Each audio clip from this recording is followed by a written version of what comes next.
ఇదేం రప్పరప్ప అలా నరికిస్తారేంటప్పా? ఏపీ రాజకీయాల్లో జంతు బలుల రచ్చ మొదలైంది. జగన్ పుట్టినరోజు నాడు వైసీపీ శ్రేణులు జంతు బలులు చేపట్టిన తీరుపై తీవ్ర స్థాయిలో ఫైర్ అయింది అధికార టీడీపీ. అయితే దీన్ని కూడా రాజకీయం చేస్తారంటూ కౌంటర్ ఇచ్చింది విపక్ష వైసీపీ. మరోవైపు జంతు బలులకు పాల్పడ్డ వారిలో ఇప్పటికే పలువురిని అరెస్ట్ చేశారు పోలీసులు. జగన్ పుట్టినరోజు సందర్భంగా వైసీపీ నేతలు జంతుబలులు చేసి ఆ వీడియోలు సోషల్ మీడియాలో పోస్ట్ చేయడంపై తీవ్రంగా మండిపడ్డారు ఏపీ హోంమంత్రి అనిత. తన నేర ఆలోచనలను పార్టీ శ్రేణులు కూడా అనుసరించేలా జగన్ ప్రోత్సహిస్తున్నారన్నారు. జంతుబలులు చేసి మేకల తలలు నరికి వాళ్ళే పోస్టులు సోషల్ మీడియాలో పెట్టుకునే స్థాయికి వాళ్ళు దిగజారిపోయారంటే వాళ్ళు ఎంత ఉన్మాదుల్లా తయారవుతున్నారు, వాళ్ళు ఉన్మాదుల్లా వాళ్ళ నాయకుడు ఎలా తయారు చేస్తున్నాడన్న విషయాన్ని కూడా ప్రజలు గ్రహించాల్సిన అవసరం ఉంది.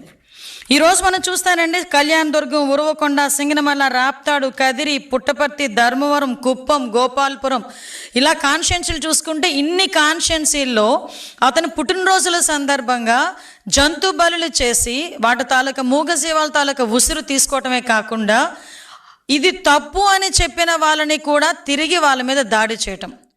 జగన్ పుట్టినరోజు వైసీపీ శ్రేణులు చేసిన జంతుబలులు ఆయనపై అభిమానం చూపించే సంకేతం మాత్రమే అన్నారు వైసీపీ మాజీ ఎమ్మెల్యే సుధాకర్ బాబు. దీన్ని టీడీపీ తప్పుబట్టడం సరికాదన్నారు. చంద్రబాబు పుట్టినరోజు సందర్భంగా టీడీపీ శ్రేణులు కూడా జంతుబలులు చేపట్టాయన్నారు.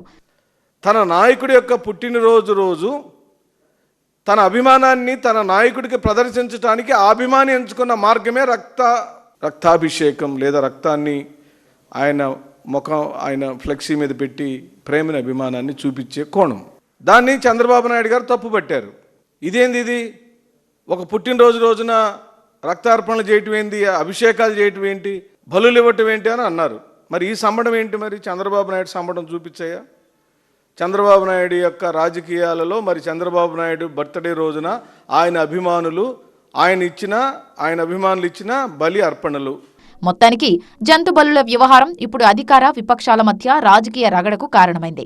ఇలాంటి చర్యలకు పాల్పడిన వారిపై చట్టపరంగా కేసులు పెడతామని ప్రభుత్వం చెబుతుంటే ఇదే రకంగా వ్యవహరించిన మీ పార్టీ శ్రేణుల సంగతేంటి అని ప్రశ్నించింది విపక్ష వైసీపీ.